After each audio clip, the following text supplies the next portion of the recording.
तो गाइस मैं हूं अंकित और आप देख रहे हैं रेसलिंग फैंस नेटवर्क। शुरू करते हैं भाई अपनी बातों को। हम लोग सबसे पहले एनएक्सटी की मिस्टीरियस फैक्शन के बारे में बात करते हैं। तो भाई इन्होंने आज काफी वेव्स क्रिएट किए हैं, एनएक्सटी के अंदर आ चुके हैं। आई थिंक एनएक्सटी भी एक मस्ट वॉच शो होते जा रहा है। जब भी मैं एनएक्सटी के बारे में अब सोचता हूँ भाई, तो मुझे चीजें काफी स्टैक दिखती हैं, चाहे वुमेन्स डिवीजन, चाहे टैग टीम डिवीजन, चाहे मेंस डिवीजन, चाहे ओवरऑल बात कर लो, NXT is a good show, इतना मैं कह सकता हूँ। अभी आज यहाँ पे भाई एक मिस्टीरियस फैक्शन आ गई जो कि बिल्कुल सील्ड की तरह दिख रही है। जिस तरीके से इनको बुक करा गया इनके फर्स्ट अपीयरेंस में, एक ही शो में दो बार अपीयर होते हैं, पहले फ्रैक्सियम को पहला, उसके बाद इन्होंने ओबा फैमी को दबोचा।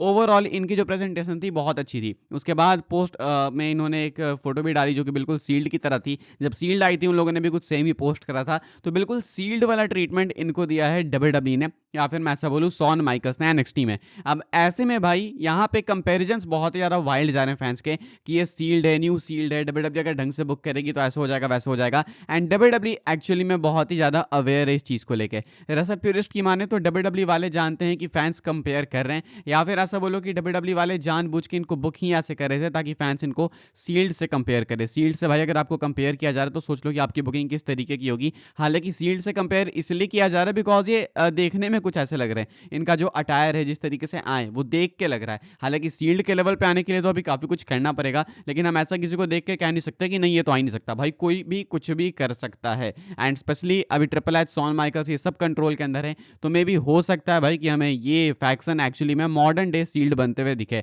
तो फिलहाल भाई डब्ल्यूडब्ल्यूई काफी अवेयर है ये रिसेंट ट्विटर पे आ रहे कॉन्वर्सेशन को लेके कि हाँ भाई ये सील्ड से कंपेयर किया जा रहा है इनको। तो मे भी आने वाले टाइम अगर ये इंटेंशनली इनको बुक नहीं भी करने वाले थे सील्ड की तरह, तो शायद आने वाले टाइम में सील्ड की तरह बुक भी ये करेंगे। फिलहाल बस अंतर ये है कि ये 3 नहीं बल्कि 4 लोग हैं। अब सील्ड 3 थी तो वो 3 की तिगड़ी सही लगती थी, ये 4 लोग हैं, देखते हैं भाई ये 4 क्या कर पाते हैं। तो फिलहाल ये कुछ न्यूज़ है इनको लेकर। अब इनका नेम क्या होगा वो भी देखना होगा, इसको लेके कोई अपडेट आएगी तो मैं आपको बताऊंगा। आगे बढ़ते हैं गाइस, हम लोग बात करते हैं अगली स्टोरी के बारे में जो कि जेकब फाटू को लेके। लेकिन आगे बढ़ने से पहले भाई आपको बता दूं, टैग टीम टॉकडाउन का एपिसोड आउट हो चुका है वंस अगेन भाई। एंड इस हफ्ते हमने Solo Sikoa Jacob Fatu, SmackDown, Raw, Elimination Chamber, Road to WrestleMania 41, Vince McMahon, Brock Lesnar, सब कुछ डिस्कस किया है। आप जाके देखना, एपिसोड की लिंक आपको मिल जाएगी डिस्क्रिप्शन में टॉप पे ऊपर आई बटन में। मेक श्योर कि आप जाके देखो। एंड 2000 सब्सक्राइबर्स हो चुके हैं टैग टीम टॉकडाउन पे, तो उसके लिए थैंक्स आप सबका। जाइए देखिए, मस्त एंजॉय कीजिए। आते हैं हम लोग जेकब फाटू की बात करते हैं भाई। तो जेकब फाटू काफी ह्यूज मर्चेंडाइज नंबर्स डब्ल्यूडब्ल्यूई के लिए ड्रॉ कर रहे हैं भाई। जेकब फाटू देखो अनडाउटली ड्रॉ तो है, मतलब उनको देखने के लिए लोग जुटते हैं,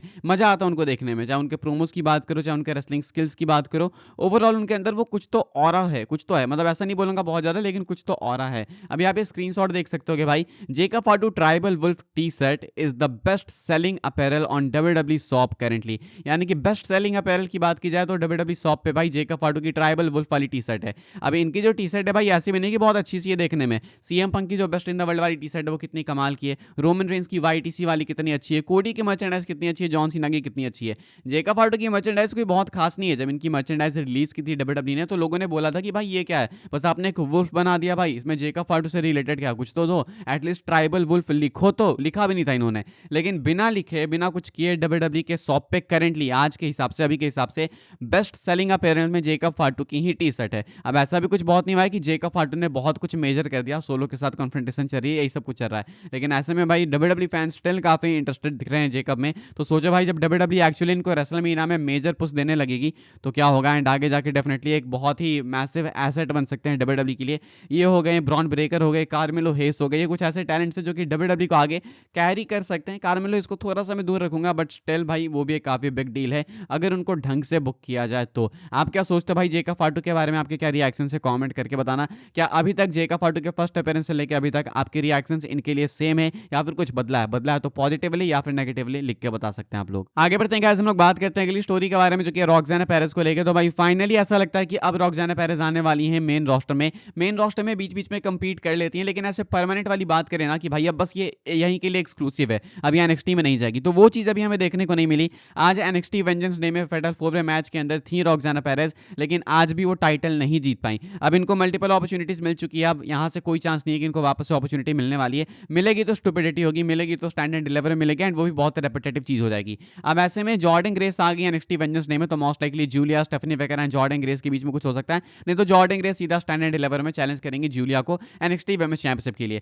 यहाँ पे Roxanna Perez out of league दिख रही हैं। वैसे में रॉक्साना पेरेस के लिए अपडेट आई थी कि वो बहुत ही जल्दी मतलब कुछ हफ्तों के अंदर आपको मेन रोस्टर पे देखने को मिल सकती हैं। एंड अभी ये क्वालिफायर्स वगैरह में भी थी, तो मोस्ट लाइकली भाई आपको रॉक्साना पेरेस देखने को मिलेंगी बहुत ही जल्दी मेन रोस्टर पे एंड बिल्कुल एक्टिव देखने को मिलेंगी। मुझे भाई रॉक्साना पेरेस के अंदर एजे ली दिखती है, टू बी वेरी ऑनेस्ट। अगर एजे ली को आपने देखा हो तो आप समझ जाओगे, रिलेट करोगे। एंड वो लगनी भी चाहिए भाई, बिकॉज एजे ली को ये मदर मानती है अपनी wrestling mom, and CM Punk को रेसलिंग डैड, तो कहीं ना कहीं ट्रेनिंग भी है एंड सारी चीज़ें, तो इन्फ्लुएंस भी है। तो ऐसे में बनता भी इनका भाई एजे ली की तरह दिखना है, एजे ली की तरह एक्ट करना। तो मैं चाहता हूँ कि मॉडर्न डे एजे ली बने। मैं ये भी चाहता हूँ कि एजे ली वापस आए, लेकिन रॉक्साना पेरेस को जो बुकिंग मिल रही है वो काफ़ी अच्छी है मेरे अकॉर्डिंग। एंड आई होप कि मेन रोस्टर पे आने के बाद इनका कॉल अप उसके बाद ये चमके। हालांकि मुझे डाउट नहीं है, बट आई स्टिल थिंक कि डब्ल्यूडब्ल्यू वाले फंबल कर सकते हैं किसी को भी। हमने देखा कि कई सारे एनएक्सटी कॉल अप्स आके मेन रोस्टर पे फेल हो गए। तो ऐसे में रॉक्साना के साथ ये ना हो, हम तो यही विश करेंगे। फिलहाल रॉक्साना पेरेस आज एनएक्सटी वेंजेंस डे के अंदर टाइटल नहीं रिक्लेम कर पाई है, एंड अब इनके लिए लगता नहीं कि डब्ल्यूडब्ल्यू वापस से प्लान बनाने वाली है एनएक्सटी वुमेन्स टाइटल के पीछे।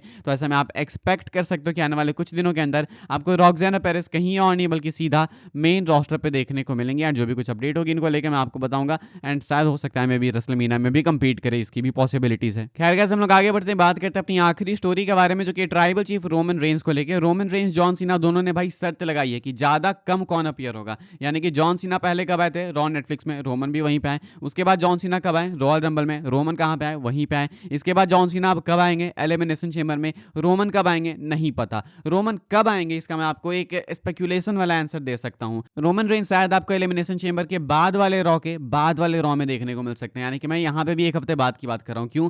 मोस्ट लाइकली भाई सेथ रॉलिंस जो फिन बैरर वाला मैच होने वाला है इनका क्वालिफायर, उसमें जीत के क्वालिफाई करेंगे एलिमिनेशन चेंबर के लिए। एंड अगर एक बार सेथ रॉलिंस क्वालिफाई कर गए भाई एलिमिनेशन चेंबर मैच के लिए, तो सीएम पंक के जीतने के चांसेस बहुत कम हो जाएंगे। CM Punk and Rollins most likely एक दूसरे को कॉस्ट कर देंगे, एंड ऐसे में जॉन सीना जीत जाएंगे। इसके बाद डब्ल्यूडब्ल्यू प्लान कर रही है पंक रॉलिंस रोमन का मैच। तो ऐसे में पंक रॉलिंस आपस में एक दूसरे से भिड़ सकते हैं अगले रॉ में, लेकिन रोमन की इसमें जो है ना इन्वेजन होगी भाई उसके अगले रॉ के एपिसोड में। अगर लॉजिकली सोचे तो पॉल हेमन वगैरह हो सकते हैं जो कि मैच बुक कर दें, लेकिन रोमन आपको एलिमिनेशन चेंबर के बाद तुरंत नहीं देखने को मिलेंगे, शायद उसके बाद ही देखने को मिले, उस एपिसोड के बाद में। अब ऐसे में रोमन वैसे तो कहीं के लिए भी एडवर्टाइज नहीं है, तो कहीं के लिए भी कॉन्क्रीट नहीं कह सकते, लेकिन यहाँ पे लॉजिक एंड स्पेकुलेशन की बात है। तो रोमन शायद आपको एलिमिनेशन चेंबर के बाद वाले रॉ के बाद वाले रॉ में देखने को मिल सकते हैं। बाकी क्या बता स्मैकडाउन में भी आ जाए, हू नोस, हालांकि लगता नहीं है, लेकिन फिलहाल मैं आपको मैक्स टू मैक्स इतना ही बता सकता हूँ। ये चीज़ बहुत ही ज़्यादा फ्रस्ट्रेटिंग है भाई, बहुत ही ज़्यादा। रोमन फैन देखो मैं हूँ, लेकिन अब मेरे अंदर वो फीलिंग नहीं आती कि मुझे भाई रोमन को देखना ही है।